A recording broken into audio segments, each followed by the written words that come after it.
बिस्मिल्लाहिर्रहमानिर्रहीम। अस्सलामु अलैकुम वरहमतुल्लाहि वबरकातुहू। मैं हूँ आपका family physician doctor Mohammad Asif Younus. आज हम डिस्कस करेंगे कि शुगर की कितनी अक़साम होती हैं।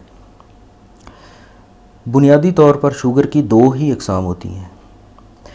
एक को हम बोलते हैं टाइप 1 डायबिटीज़ मेलाइटस और दूसरी होती है type 2 diabetes mellitus. Type 1 diabetes mellitus छोटी उम्र के अफराद या बच्चों को होती है आमतौर पर, और टाइप 2 डायबिटीज़ मेलाइटस अमूमन 30 साल से ऊपर के अफराद को होती है। शुगर एक ऐसा मर्ज़ है जिसमें हमारा जिस्म ग्लूकोज़ इस्तेमाल नहीं कर सकता।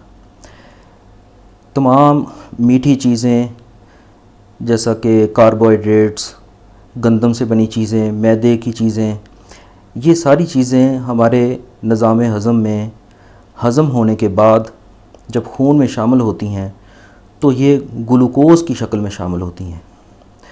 ग्लूकोज़ को हमारे खुलियात के अंदर दाखिल हो के तो हमारे जिस्म के लिए एनर्जी पैदा करनी होती है। इस सारे प्रोसेस के लिए इंसुलिन की ज़रूरत होती है।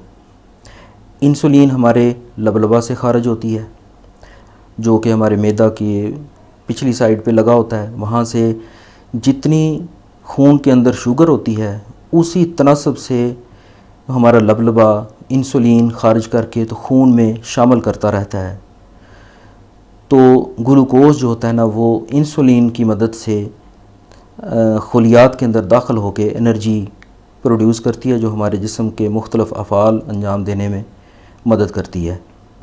शुगर के मर्ज़ में या तो इंसुलिन मुकम्मल तौर पर बनना ख़त्म हो जाती है या फिर इंसुलिन कम मिक़दार में बनती है, या तीसरी सूरत ये होती है कि इंसुलिन मुनासिब अंदाज़ में काम नहीं कर पाती, जिसको इंसुलिन रेजिस्टेंस बोलते हैं। अब हम इसी तनाज़र में देखते हैं कि कौन सी इसमें टाइप 1 है और कौन सी टाइप 2 है। टाइप 1 डायबिटीज़ मेलाइटस जो होती है वो किस्म होती है जिसमें इंसुलिन मुकम्मल तौर पे ख़त्म हो जाती है, बनना ख़त्म हो जाती है। टाइप 2 डायबिटीज़ मेलाइटस जो है उसमें इंसुलिन कम मिक़दार में बनती है और साथ ही साथ इंसुलिन मुनासिब अंदाज़ में काम नहीं कर पाती। यानी एक तरफ तो इंसुलिन कम मिक़दार में बनती है और दूसरी तरफ इंसुलिन रेजिस्टेंस डेवलप हो जाती है। तो इसको टाइप 2 डायबिटीज़ मेलाइटस कहते हैं। लिहाजा जब हम इसके इलाज की बात करते हैं तो जो टाइप 1 डायबिटीज़ मेलाइटस है उसमें स्वाय इंसुलिन के कोई और इलाज नहीं है। इसलिए आपने देखा होगा कि छोटी उम्र के बच्चे या छोटी उम्र के अफराद, उनको अगर शुगर हो जाए तो वो चूँकि टाइप 1 डायबिटीज़ मेलाइटस होती है तो उनको पहले दिन से ही इंसुलिन लगानी पड़ती है।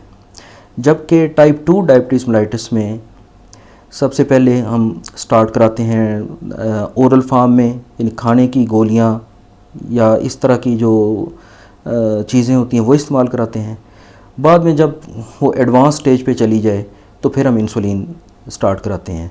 अगरचे आजकल एक नया कॉन्सेप्ट ये है कि टाइप 2 डायबिटीज़ मेलाइटस में भी शुरू से ही आप इंसुलिन अगर स्टार्ट करा दें तो आपके जो बीटा सेल्स हैं जो कि इंसुलिन प्रोड्यूस करते हैं वो मज़ीद एग्जॉस्ट नहीं होते, वो मज़ीद बर्न नहीं होते, वो ख़राब होने से बच जाते हैं। उनको बाहर से इंसुलिन की शक्ल में सपोर्ट मिल जाती है।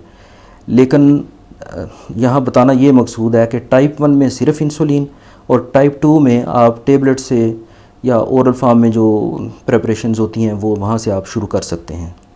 शुगर की इन दो अक़साम के अलावा और भी शुगर की अक़साम होती हैं। मिसाल के तौर पे ड्रग इंड्यूस्ड डायबिटीज़ मेलाइटस है, जेस्टेशनल डायबिटीज़ मेलाइटस है, इसके अलावा मैच्योरिटी ऑनसेट डायबिटीज़ मेलाइटस है, और भी कई तरह की क्लासिफिकेशंस की जाती हैं।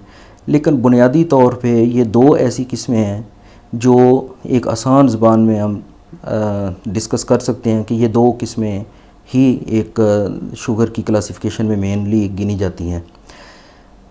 इसके अलावा एक और जो अक्सर मरीज़ एक क्वेश्चन करते हैं कि जी हमें किसी ने बताया कि हमें खून की शुगर है या कि यूरिन की शुगर है, ये खून की शुगर या यूरिन की शुगर ये कोई कॉन्सेप्ट नहीं है, ये कोई क्लासिफिकेशन नहीं है, ये रॉन्ग चीज़ है।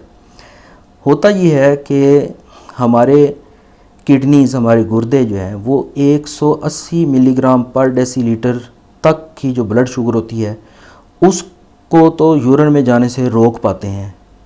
अगर हमारे खून में 180 मिलीग्राम पर डेसीलीटर से शुगर ज़्यादा हो जाए तो हमारे गुर्दे उसको रोक नहीं पाते, तो उससे ज़ायद शुगर जो होती है वो यूरिन में आना शुरू हो जाती है। तो ये तो हम कह सकते हैं कि अगर यूरिन के अंदर शुगर आ रही है तो वो अनकंट्रोल्ड शुगर की या अनकंट्रोल्ड डायबिटीज़ की एक निशानी हो सकती है, लेकिन ये कोई अलग से टाइप नहीं है।